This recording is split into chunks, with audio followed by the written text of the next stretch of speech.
Unleash Hell by G.K. Parker. Chapter 1. She died without making a sound. Of course, it was hard to scream with my hands around her throat, but she caught me off guard. I hadn't expected her to be so volatile. The roofies should have subdued her. Sure, she fought, but a 90-pound soaking wet kid is no match for me. No broad was. The brightness of the moment was already fading, leaving me with a sharp taste of metal and growing discontentment. The glow never lasted long enough. I was already thinking of the next one. I'd gone longer than usual this time, but when my latest divorce decree came down, leaving me single again, I knew it was coming. And that it would grow until I slaked it. I had nearly held back too long. Even my usual oblivious partner noticed how jittery I became over the last few days. Annie Gould had been just what I needed. I towed her flaccid body over. She didn't look anywhere near as pretty as she had when I picked her up at the downtown bus station. I was the most exciting person she had ever met, and she was all over me within seconds of getting into my car. I knew right off she was no virgin. The girl knew way too much. So I ignored her nose when I tried to kiss her. She didn't mean it. She wanted me to show her what a real man was, which I did. I waved the buzzing fly away from my face. It settled on hers, where I watched it crawl over her already dulling eyeball. Flies. Disgusting. The vultures of the insect world. It always fascinated me how fast they found the bodies. It was like they had a sixth sense beforehand and showed up early. How old did she say she was? 18? 15, more like it. Sweet little thing, dark-skinned with only a little kink in her tar-black hair. She had told them she was a singer in her church choir, and she was going to meet Michael Jackson, and he was going to make her a star. Right, sugar, and I've got a date with Madonna. Guess I spared you some major disappointment, girl. Now I gotta get her out of here. She'd just be another crack whore. Since she came in from Biloxi, I'd already removed everything that might ID her. She'd just be a Jane Doe for eternity. Not wanting to touch fly-contaminated flesh, I pulled on gloves and bent to pick her up. Rigor hadn't set in yet, and there was no blood, so it was easy to scoop her up and carry her to the 67 Coronet I'd hot-wired earlier. My own ride was an F-150, but I refused to cart a corpse around it. The Dodge would be dumped after, and nothing would point back to me. Not that I expected much effort to go into finding her killer. I worked for the clowns who would be investigating it, and I knew how incompetent they were. No one was going to catch me. I was God, and nobody fucked with a god. She fit in the trunk, snug beside the spare tire and the rusted red toolkit. With a solid thunk, the trunk closed. Say what you want about American cars, but those days, they built them tough. The engine rattled and roared to life, and I cruised south on Hoover. Weary brick buildings and graffiti-covered walls lined the nearly empty street. LA rolled up businesses early in this area, and they've been rolled up since the riots in '68.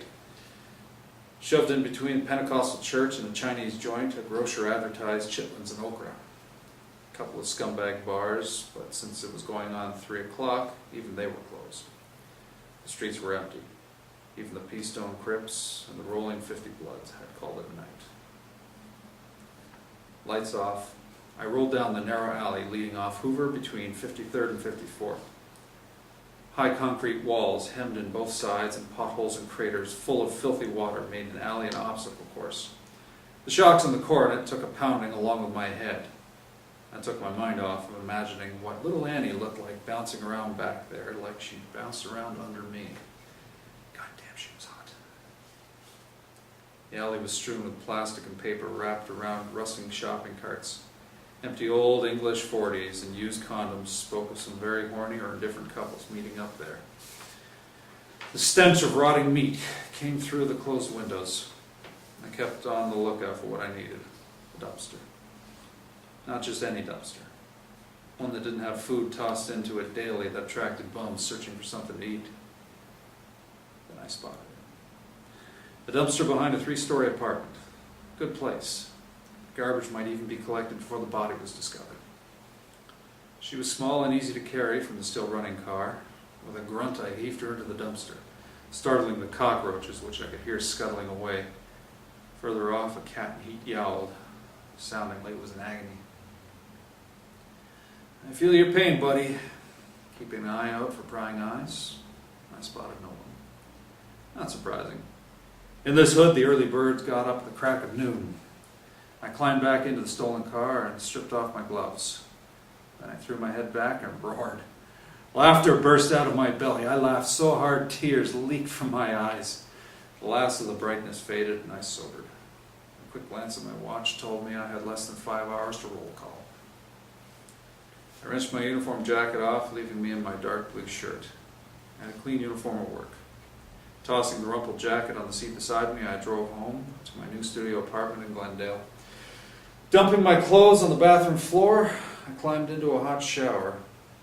I shut my eyes and let my mind wander back. As the water stroked me, I relived my date, fisting myself to a quick orgasm. I set my alarm for 3 hours and climbed into bed. Sleep came immediately. Dream? Baby, I don't dream. I took the surface streets to Southwest Division on Martin Luther King Boulevard. Inside the locker room, rank with the stink of 200 or so men who used it, I realized I was a few minutes late and alone. I snuck my Sam Brown belt around my hips as I strode down the hall to the squad room, nodded to my partner Bob Blowback Henderson, sitting with several members of the Morning Clan, and took the chair beside the rookie Diego. Sergeant Donald Front stood at the front, a sheaf of daily reports in his hands. Front was a patent wannabe. Face, Rock of Gibraltar hard, thin-lipped and never smiling. He thought he projected a leadership image.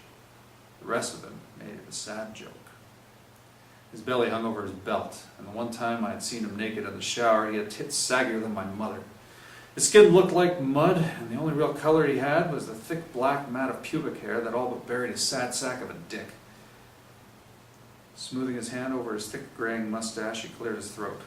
"Nice of you to join us, Officer Deacon," he said. I kept my smile on, knowing everyone was watching me and murmuring all polite like, "Sorry, sir, rest assured it won't happen again." Front continued his briefing.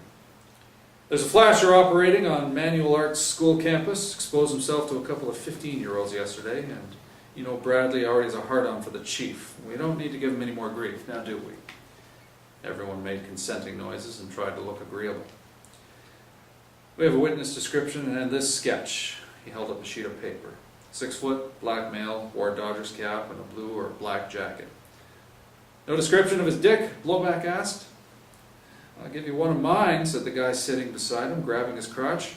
"Girls wouldn't be complaining if they saw this." "No," I drawled. "They'd be too busy laughing their asses off."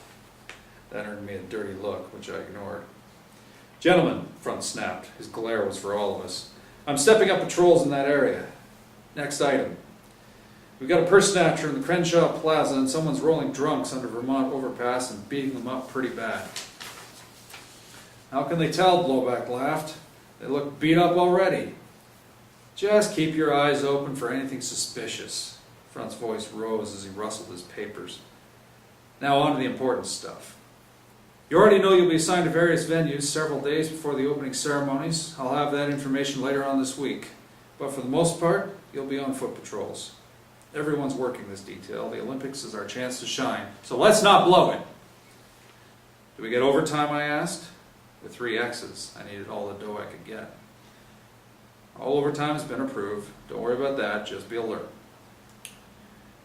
"They really think there's going to be some terrorist attack?" Diego asked. I sensed his excitement. Another boot with a desire to play hero.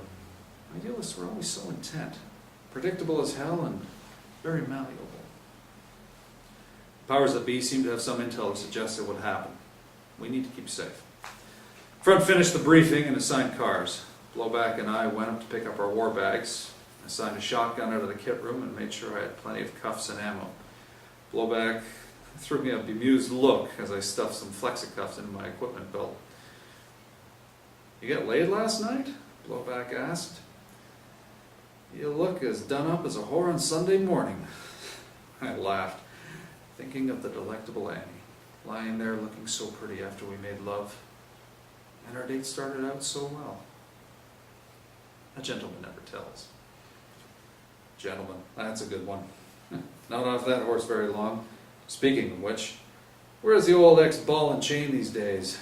Down at the salon trying to turn a pig into a silk bag? To say Blowback had never liked wife number 3 was a major understatement. I found his dislike amusing. Now, all I could do was grin. What can I say? Outside, the sun cleared the harbor freeway, lights glancing off the slow-moving cars and promised to bring another day of heat and smog. We cruised down Martin Luther King towards the freeway, figuring we'd do a circle of our basic car area. Early morning traffic crowded the surface streets. I knew this hood and recognized a lot of faces. Most looked hostile as we drove by, our windows open to catch any sounds of trouble. Their hatred was familiar, but I had no fear. They might not know Blowback so well, but they knew me and they knew better than to mess with me. At Leimart Park, we found the usual riffraff. Bums sprawled in patches of brown grass, sleeping off an all-nighter. A few furtive panhandlers had already arrived, waiting for the mall to open. Pigeons and a dozen seagulls kept out of their way. I saw no obvious problems. Do you think they get emphysema? Blowback mused. What the hell are you talking about? I stared over at him. Does who get what? Those bums? The least of their worries. Ah, those birds. They fly through that shit all day. Can't be healthy. Emphysema, lung cancer. Christ, what do you want to do? Set them up little oxygen tents? You're a cold one, preacher. And you're a fruitcake. Something you, me, and my wife can all agree on. I looked back at the park, thinking of the girl last night with a rush. As usual, the memory became better than the real thing. I embellished it until it grew into a fantasy that could never be matched by reality. I wanted to do it again.